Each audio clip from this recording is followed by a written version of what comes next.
Weaving across the face of New England and creating a literal web of mystery are hundreds of thousands of miles of stone walls, including numerous other unexplained stone structures and thousands of stone chambers.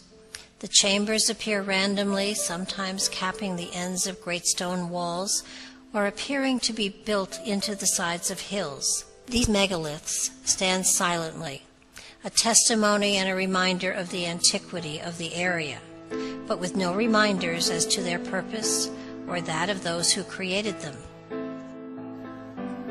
The walls honeycomb the land, seeming to guide the paths of the roads they border, or at other times appearing to be randomly directed. They often define what seem to be specific areas, or appear to wander aimlessly through the remote forests. The most recent residents of these areas accept them as always having been there, and credit ancestors, indigenous peoples, early explorers, ancient cultures, or even glaciers as the creators. They are accepted as a part of the landscape, and as such their mystery becomes folklore, and the facts of their creation are hidden in plain sight.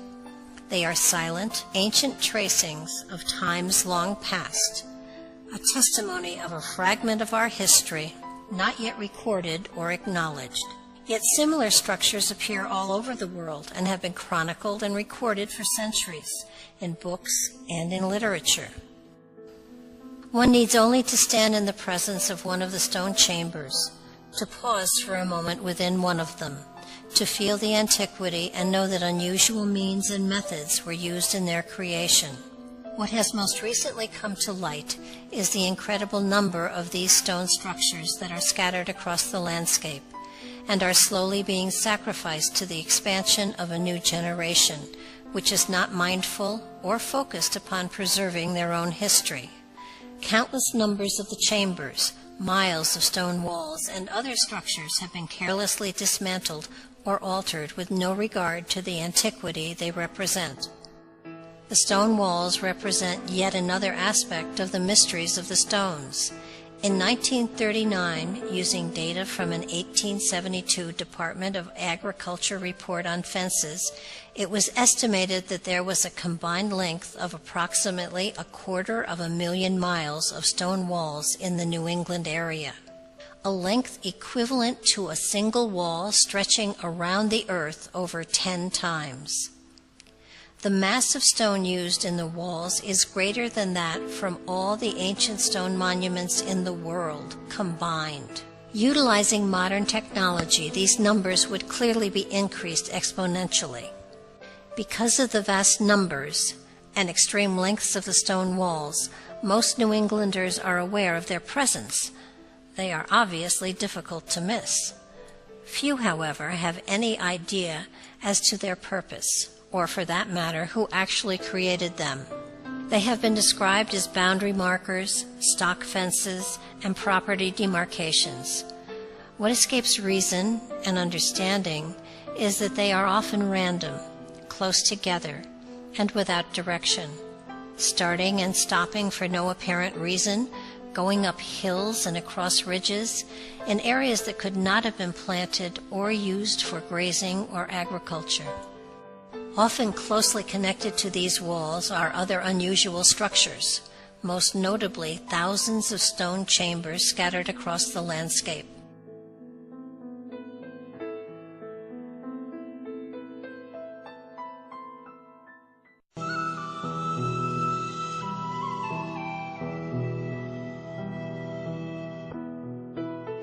Despite being described as colonial root cellars, ice houses, and animal birthing chambers, there is ample evidence that these chambers existed long before the European settlers arrived. Various design elements preclude any possibility that they were used as living structures, and aspects of astronomical or seasonal alignments have often been noted. An almost casual apathy seems to surround them.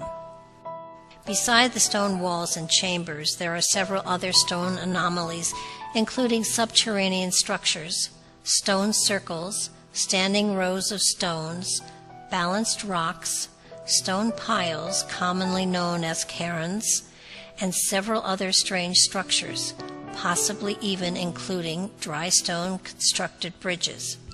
A time clock is ticking. We need to preserve these fragments of history before they are erased forever by new technology and creeping industry, rendering us void of a past and removing the history of the very foundations of our country.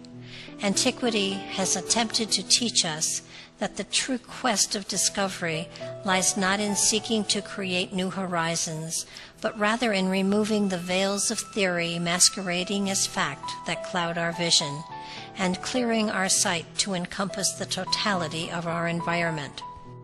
Although New England has the greatest preponderance of stone edifices in the world, scattered across the globe there are examples of similar structures. Other countries far exceed the United States in their attempt to preserve history. It is important to restate here that the stone structures of New England comprise the largest collection of stone structures in the world. Here we present but a few of these amazing structures found in the New England states and surrounding areas. The countryside of Connecticut is crisscrossed with stone walls, randomly meandering along the roads, intersecting fields, tracing unusual patterns along stony ledges and through dense forested areas. Stone chambers appear alongside busy roads and perch on deserted rocky hillsides. One of the most publicized areas is that of Gunjiwamp in the town of Groton. Gathered on this site of over 100 acres are examples of stone chambers, stone circles, standing stones, and colonial foundations, representing habitation for thousands of years. An illustration of how the environment can reclaim and erase the presence of humanity. Massachusetts as well has an amazing collection of stone structures. From the unusual collection of balancing stones in Lynn to the standing rocks of Lowell, these majestic stones stand as silent sentries of times long past, still at their posts, marking their place in time. New York State's historic Hudson Valley Basin holds the largest documented number of stone chambers and walls to date. Dozens of chambers are right along busy highways, while others are sheltered in the abundant forests that are a part of local land trusts or state and national park systems. These areas have attracted interest in the past decades because of the unusual number of chambers that have been found in such a concentrated area. There have been books and pamphlets focused on the chambers and walls, and a very few dedicated individuals have tried to draw attention to these unusual structures from out of time. New Hampshire's town of Salem has been acclaimed as being the site of the oldest man-made construction in the United States. Called American Stonehenge, this site comprises roughly 30 acres and is a collection of chambers, walls, standing stones, and other stone structures.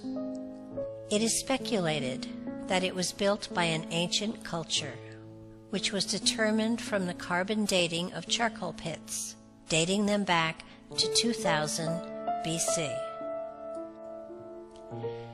As of 2010, the states of Vermont, Rhode Island, Maine, Ohio, Pennsylvania, and New Jersey all have an impressive collection of stone structures, still standing and intact. Walls wind their way throughout these areas as well, connecting and reminding us all of a time and perhaps even a culture and people the history books have neglected to mention. New England and its surrounding neighbors still are the curators of the largest collections of stone structures in the world. From the early 1600s, there is documented speculation as to who had constructed the walls and chambers, and why, clearly indicating that the early settlers to this country were not their creators. Many of these walls are 4 feet high with a 6-foot foundation. Some walls are 12 feet high and 20 feet wide. What kind of animal commonly used in agricultural regions would require a wall of that size? The effort to build the hundreds of thousands of miles of stone walls, chambers, and structures would have been the most costly and labor-intensive undertaking in colonial history. Yet there is not even the slightest mention of this massive construction project in the historical records. The Native Americans in residence during that time were not fence builders. They respected the land and did not partition it for any reason, most especially to mark personal possession. And so the question still remains and drifts upon the ether. Who did build them and why?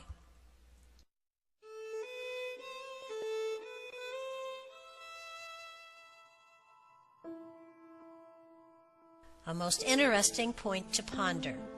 When one looks at the sheer length of the walls, 240,000 miles that were estimated in 1939 using the data from the Department of Agriculture's report on fences from 1872, it is quite clear that this was an engineering feat of gargantuan proportions.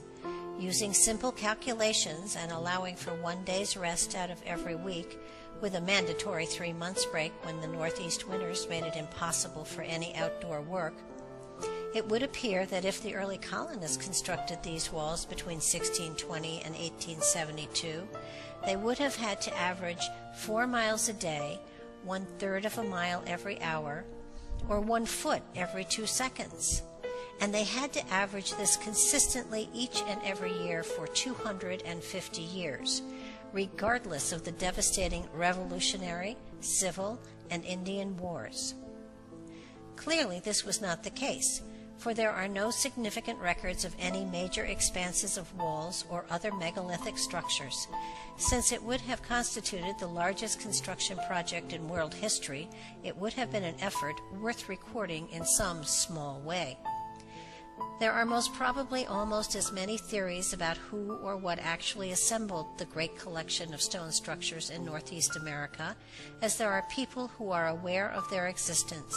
The most popular theory is that the early colonists and the indigenous occupants constructed this huge network of stone structures, walls, chambers, and other stone anomalies that represent the largest collection on the entire planet.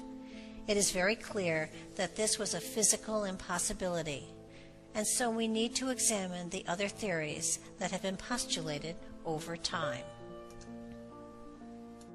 The obvious antiquity of some of these structures and complexes leads to the theory that they were suspected to be built by ancient cultures who explored North America long before the Europeans arrived. This provides at least a slightly realistic alternative to the colonists and the native residents of the time. It is believed that a number of different cultures may have visited the area, including the Irish, the Druids, the Vikings, the Phoenicians, and even a mysterious ancient woodland people.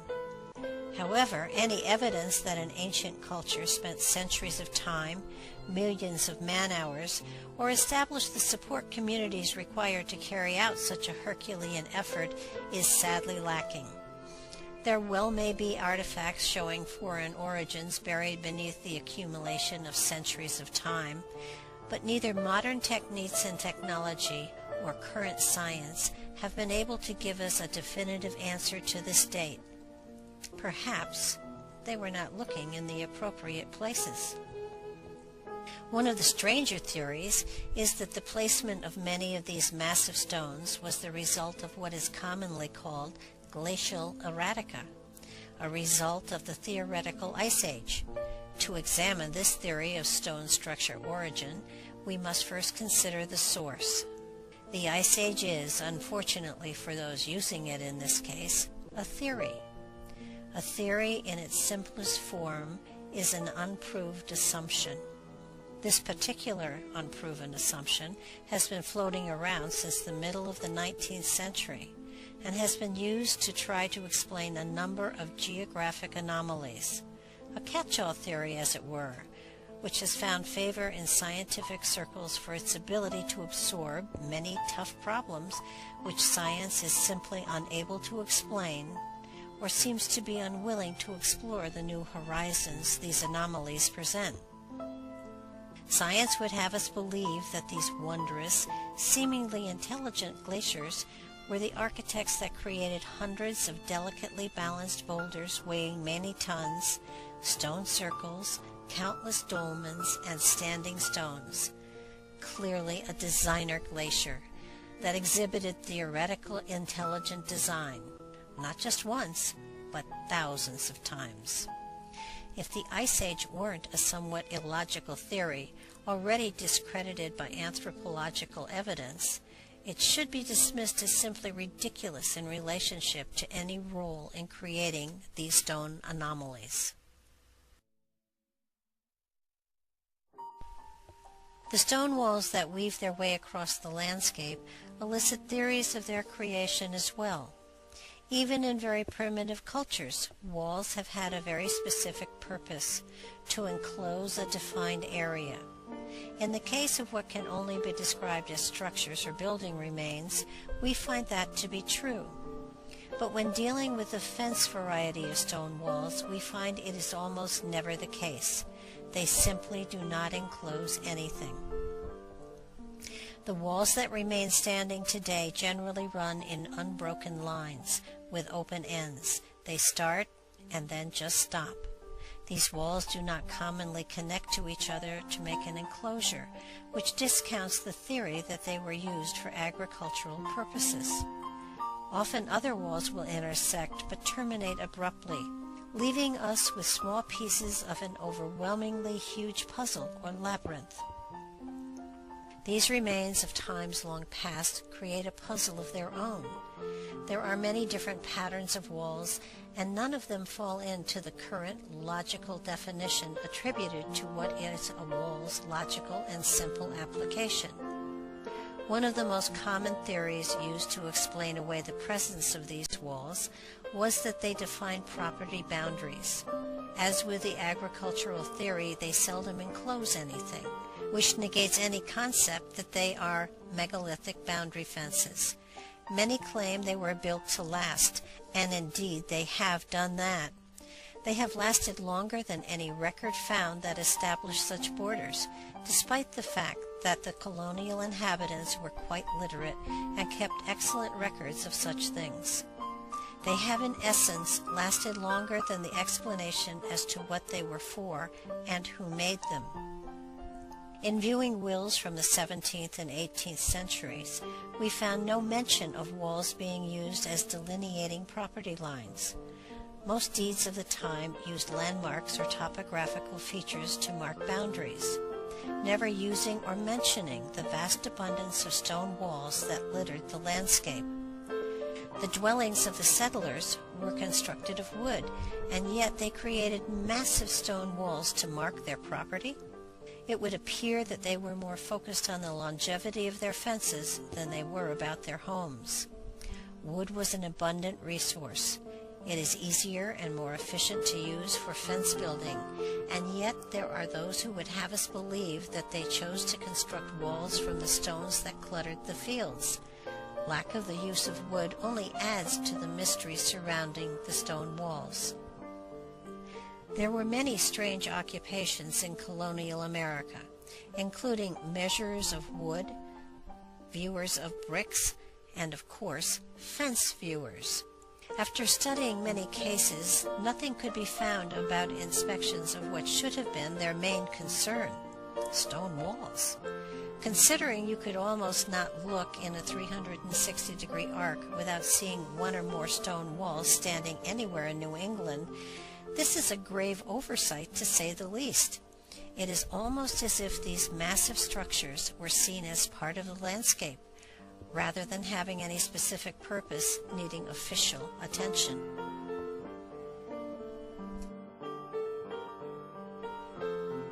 There are parallel walls, zigzag walls, and road walls to add to the mystery of these ancient structures. The parallel walls often run very closely to one another, sometimes over long distances. Theorists proposed that the open areas between the walls were used to grow crops between stock pens or even other walled fields, a most unusual agricultural practice, and almost none of these walls are a part of any walled enclosure, either as stock corrals or farms. There is no access for animals or plows to work these thin fields, except to approach them from thousands of yards at either end. No openings are provided along these walls, making the purpose elusive to reason. There are those who postulate that they are simply above-ground linear landfills, used to rid the land of the majority of its prime content, rocks.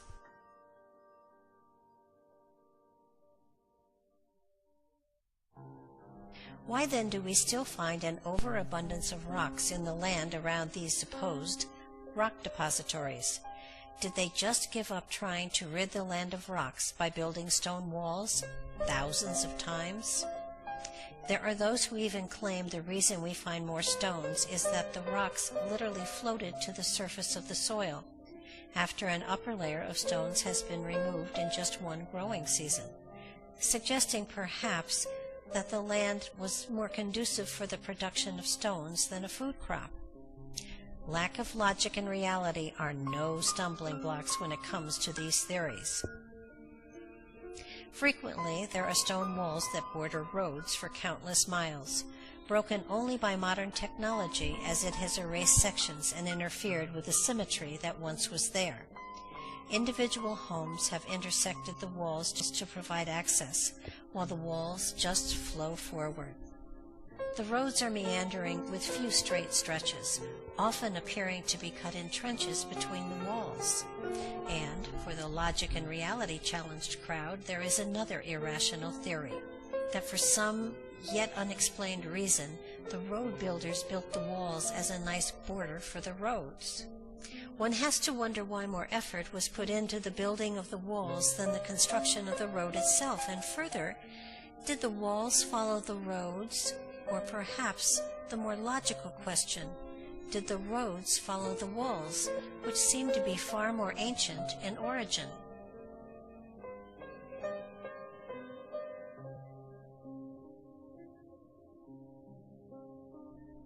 One of the most unusual configurations used in the construction of the hundreds of thousands of miles of stone walls is the evidence of the zigzag patterns that often occur. It would seem difficult enough to build these fences out of very big rocks, an obvious great waste of time when wood was abundantly available. But why waste valuable time, human energy, and greatly extend the workload by using a completely inefficient and illogical zigzag pattern? Obviously, it would have to be only those with a lot of time, incredible strength, and misplaced priorities on their hands, something not available in a land often called stone soup with a harsh winter environment. When assessing the validity of these thousands of miles of stone walls as just having agricultural purposes, we must consider Putnam County in New York State.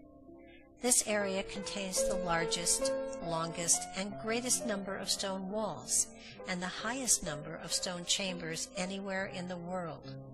Yet it was the last region to be inhabited because it was the least desirable area for agriculture in the entirety of the northeastern United States.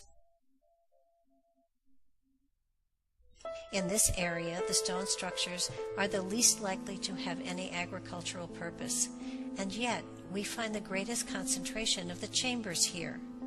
It has been postulated that the reason there are so many of these stone chambers in the Putnam Valley region is because the terrain is so very inhospitable. Perhaps the reason we find so many in this area is because it was the last to be developed, and industry and progress have not yet had the chance to encroach upon them, to erase these silent testimonies to a time and a past that has been lost from awareness and memory. Perhaps last to be developed means last to be destroyed. Of all the stone structures found in the New England area, perhaps the most unique and intriguing are the stone chambers. They are found all over the world and in many of the United States, but New England has the greatest preponderance than anywhere else in the world. The indigenous residents deny being their creators. Early mercenaries hired to eradicate the original residents of New England wrote about the Indian stone castles they kept stumbling across, indicating that they were already present and a mystery in the early stages of conquering and taming the wilderness that was to become the United States. In 1654, letters were written to the governor of the English colony of Connecticut, John Winthrop, asking about these structures and their extensive existence, and questions about their builders. But sadly, we do not have the luxury of his reply. These amazing chambers vary in size and shape, usually averaging about 15 feet deep by 10 feet wide with a height of 5 to 8 feet, and are usually constructed of granite. Granite is a dense, hard to cut, and heavy to lift rock, which rates on the Mohs scale of hardness for rock at an 8. About the only way to cut it, even by modern standards, is with diamond-embedded blades. The chambers are characteristically constructed of tightly fitted, dry stones, meaning that no mortar of any kind has been used, and capped with numerous megalithic slabs. Some of these chambers are actually accessed through passageways cut into the hillsides, and heavy lintels, technically known as orthostats, crown the doorways. The type of structural construction used in these chambers is called corbelled. This form of design is not only extremely difficult to master, it is very rare globally and usually is found only in ancient edifices. It is not practical or logical to consider that many colonists were skilled in such a rare form of building and used those skills to raise megalithic structures using stone components, whose weight was measured not in pounds, but in tons. The most commonly stated use for these chambers is that the colonists built them to use as root cellars, to be used as food storage for winters. This philosophy seems to be a concept used only from lack of the ability to come up with any other rational reason, even though it does not fit the design requirements to serve that purpose. An absolute requirement for a root cellar is that there be appropriate ventilation, cross-ventilation being necessary for the preservation of food. Less than 10% of the chambers have any cross-ventilation, and the remaining 90% would rot food in a matter of weeks. It should also be taken into consideration that they were not of a size that would be able to store food enough to maintain a family of any size for an entire winter. The small matter of a missing door also implies that the chambers were not designed to be a place of safe harbor for food. There are also no indications that there were ever any shelves upon which to store food. The walls show no signs of ever having supported any sort of wooden structures for that purpose. It is also very rare that any dwelling foundations can be found near these chambers, so there is no evidence that they were used in everyday life in colonial times. The colonists most likely put them to use for a multitude of purposes, but that was only because they were already here. Clearly not root cellars, because those were normally very close, if not under the dwellings that they served. There have been some that suggested that they were at one time used for dwellings of some sort. One would only have to spend one winter in New England to realize that this could not possibly have been their purpose. Once more, ventilation would have been a problem, but for a very different reason. The only way to heat these chambers would be by fire, and there is nowhere for the smoke to go. There would have had to be an opening in the ceiling, and that would not have been possible with the kind of construction that was used. Smoke would have left its mark, even over the centuries, and there is no evidence that smoke ever encrusted their walls. There were also no openings for light as well, other than the doorway, which had no door, a requirement for a region that has very chilly winters.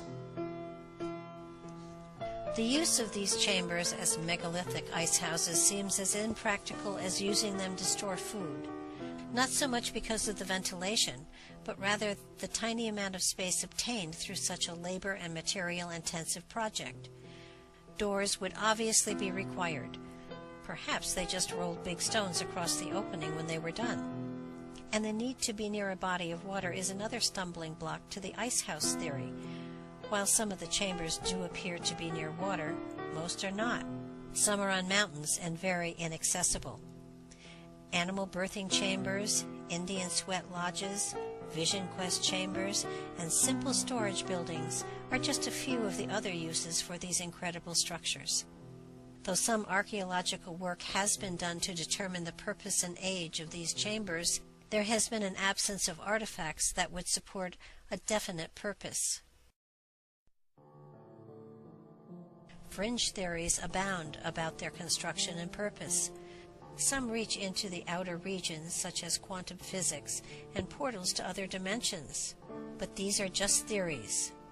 Again, unproven assumptions. Many believe the stone chambers will always remain a mystery, lost in time. But time just might reveal some answers to those who are really listening. It would seem that their message is being ignored because they still maintain their silence and their mystery. They could possibly give us answers to so many unanswered questions we have about the evolution of our culture. But instead of preserving them, we move into new areas of exploration, quite possibly missing the doorway to the future because it is so simple and subtle it has gone without notice for hundreds, perhaps thousands of years. It is indeed unfortunate to consider that a vast majority of these New England stone chambers have been torn down for their stones, to make way for parking lots, repeatedly vandalized or otherwise dismantled, destroyed, or for want of a better word, desecrated by those who are focused upon progress while they sacrifice monuments of time through ignorance, greed, and apathy.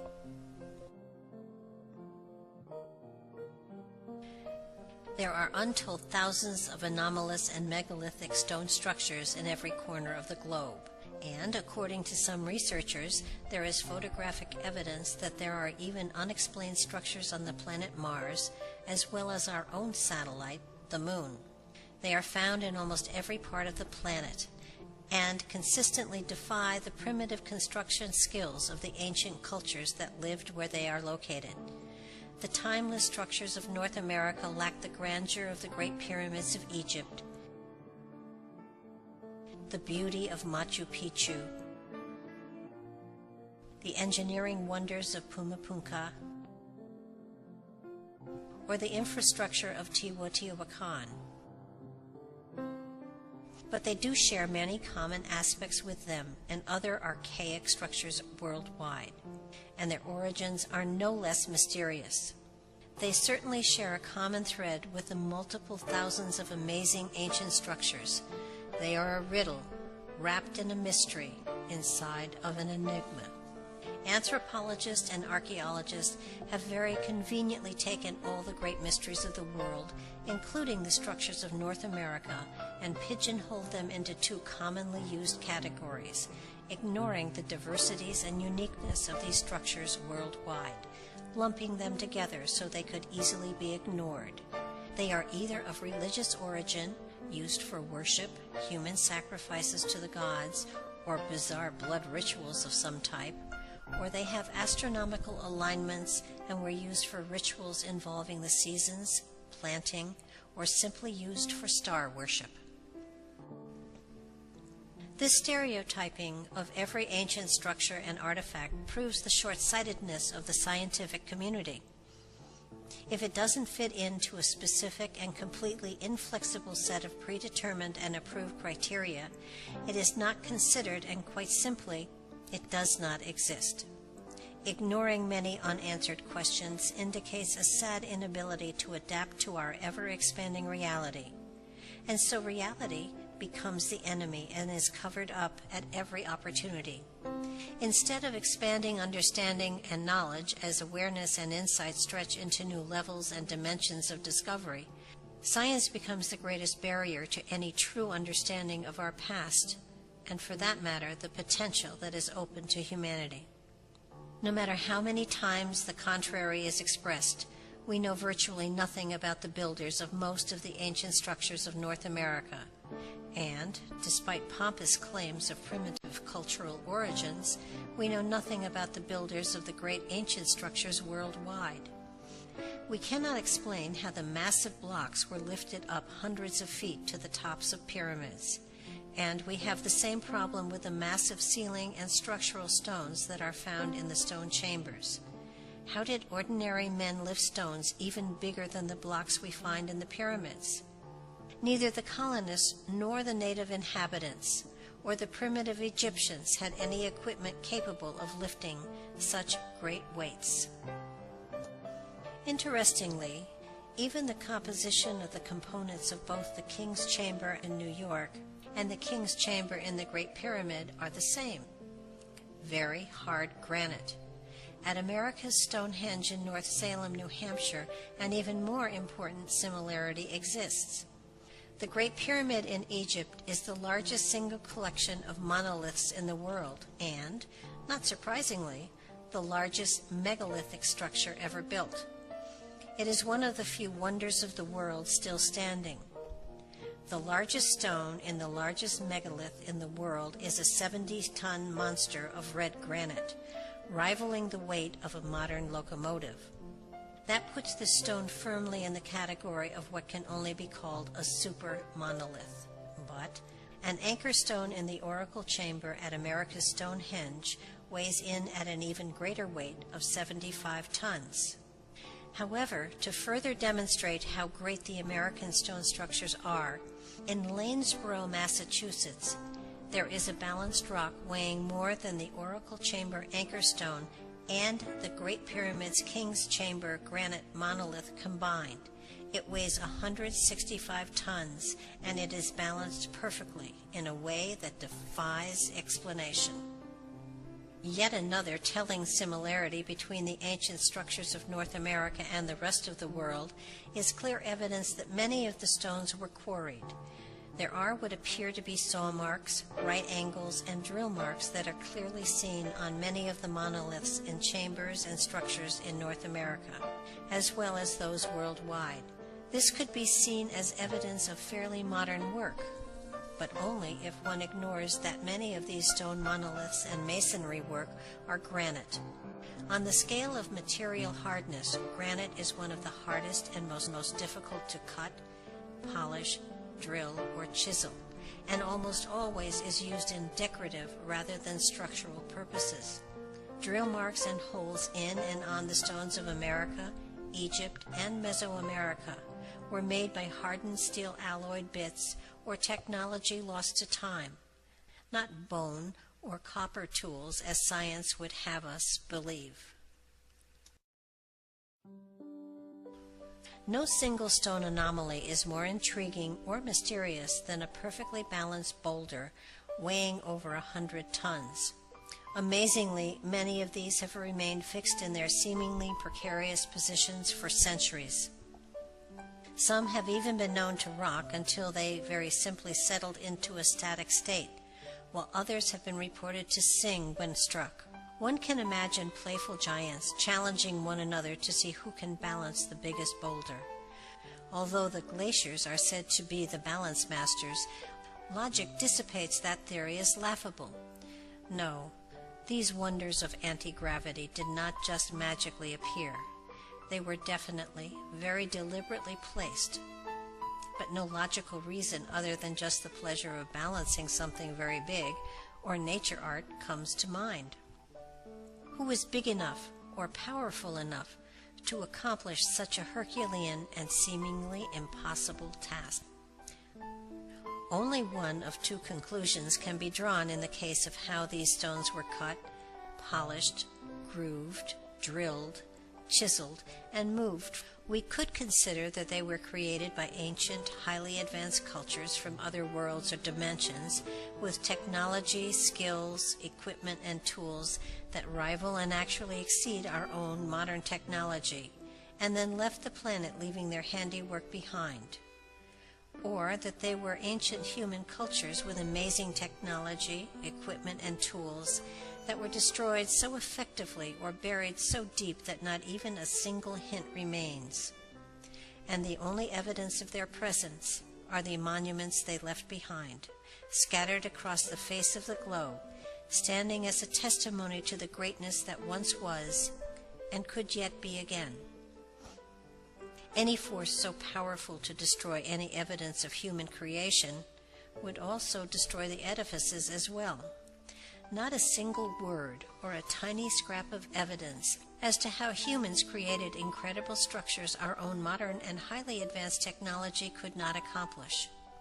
Are we to believe that civilization once reached an advanced technological state greater than our own, returned to a primitive existence, then went back to an advanced technological state, leaving no evidence of that evolutionary roller coaster ride behind? Mankind, humanity, is on a journey through time. As a species, we have traveled through time periods marked by ignorance and darkness, enlightenment and reason. We have marked time as to development, religion, industry, and empires. Thousands of years of evolving our knowledge and wisdom, naming each phase of expansion with yet another apparent conquest of the unknown. This current time has been called a new age, one theoretically marked by exploration and illumination, a time of progress and development. Merriam-Webster defines progress as the gradual betterment, especially the progressive development of humankind. Is the destruction of antiquity and history the kind of foundation upon which we want to build? By destroying the legacy of our past, we have nothing to build upon. These walls and chambers are more than just piles of rocks. Though found all over the world, these stones speak a common language, and they tell a story of our footprints in time. They hold information and insight of where we came from and help to provide a foundation for us to build upon for future generations. We are but a small voice, a whisper if you will. Join your voices to ours to create a roar of protest against the destruction and apathy towards the largest collection of stone structures in the world. Voice by voice, we can create a crescendo of outrage, a collective voice that cannot be ignored or silenced. Together, we can halt the erasure of the tracings of our past from the landscape, and perhaps, in time, truly learn the secrets that they hold for us.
Weaving across the face of New England and creating a literal web of mystery are hundreds of thousands of miles of stone walls, including numerous other unexplained stone structures and thousands of stone chambers. The chambers appear randomly, sometimes capping the ends of great stone walls or appearing to be built into the sides of hills. These megaliths stand silently, a testimony and a reminder of the antiquity of the area, but with no reminders as to their purpose or that of those who created them. The walls honeycomb the land, seeming to guide the paths of the roads they border, or at other times appearing to be randomly directed. They often define what seem to be specific areas, or appear to wander aimlessly through the remote forests.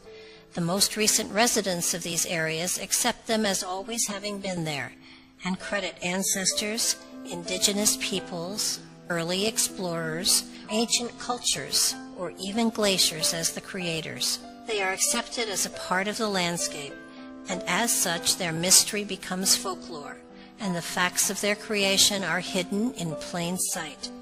They are silent, ancient tracings of times long past, a testimony on anomalies including subterranean structures, stone circles, standing rows of stones, balanced rocks, stone piles commonly known as cairns, and several other strange structures, possibly even including dry stone constructed bridges.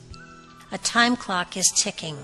We need to preserve these fragments of history before they are erased forever by new technology and creeping industry, rendering us void of a past and removing the history of the very foundations of our country.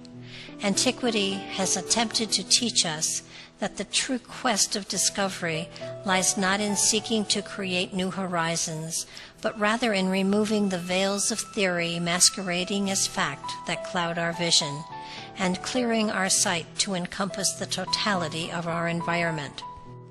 Although New England has the greatest preponderance of stone edifices in the world, scattered across the globe there are examples of similar structures. Other countries far exceed the United States in their attempt to preserve history. It is important to restate here that the stone structures of New England comprise the largest collection of stone structures in the world. Here we present but a few of these amazing structures found in the New England states and surrounding areas. The countryside of Connecticut is crisscrossed with stone walls, randomly meandering along the roads, intersecting fields of a fragment of our history not yet recorded or acknowledged. Yet similar structures appear all over the world and have been chronicled and recorded for centuries in books and in literature. One needs only to stand in the presence of one of the stone chambers, to pause for a moment within one of them, to feel the antiquity and know that unusual means and methods were used in their creation. What has most recently come to light is the incredible number of these stone structures that are scattered across the landscape and are slowly being sacrificed to the expansion of a new generation, which is not mindful or focused upon preserving their own history. Countless numbers of the chambers, miles of stone walls, and other structures have been carelessly dismantled or altered with no regard to the antiquity they represent. The stone walls represent yet another aspect of the mysteries of the stones. In 1939, using data from an 1872 Department of Agriculture report on fences, it was estimated that there was a combined length of approximately 250,000 miles of stone walls in the New England area, a length equivalent to a single wall stretching around the earth over 10 times. The mass of stone used in the walls is greater than that from all the ancient stone monuments in the world combined. Utilizing modern technology, these numbers would clearly be increased exponentially. Because of the vast numbers, tracing unusual patterns along stony ledges and through dense forested areas. Stone chambers appear alongside busy roads and perch on deserted rocky hillsides. One of the most publicized areas is that of Gunjiwamp in the town of Groton. Gathered on this site of over 100 acres are examples of stone chambers, stone circles, standing stones, and colonial foundations, representing habitation for thousands of years. An illustration of how the environment can reclaim and erase the presence of humanity. Massachusetts as well has an amazing collection of stone structures. From the unusual collection of balancing stones in Lynn to the standing rocks of Lowell, these majestic stones stand as silent sentries of times long past, still at their posts, marking their place in time. New York State's historic Hudson Valley Basin holds the largest documented number of stone chambers and walls to date. Dozens of chambers are right along busy highways, while others are sheltered in the abundant forests that are a part of local land trusts or state and national park systems. These areas have attracted interest in the past decades because of the unusualness and extreme lengths of the stone walls. Most New Englanders are aware of their presence. They are obviously difficult to miss. Few, however, have any idea as to their purpose, or for that matter, who actually created them. They have been described as boundary markers, stock fences, and property demarcations. What escapes reason and understanding is that they are often random, close together, and without direction, starting and stopping for no apparent reason, going up hills and across ridges, in areas that could not have been planted or used for grazing or agriculture. Often closely connected to these walls are other unusual structures, most notably thousands of stone chambers scattered across the landscape.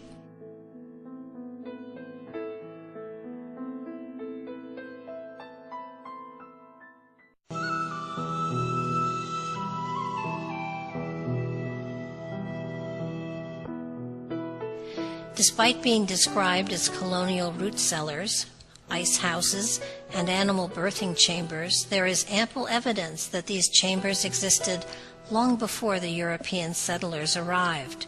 Various design elements preclude any possibility that they were used as living structures, and aspects of astronomical or seasonal alignments have often been noted. An almost casual apathy seems to surround them. Beside the stone walls and chambers, there are several other stone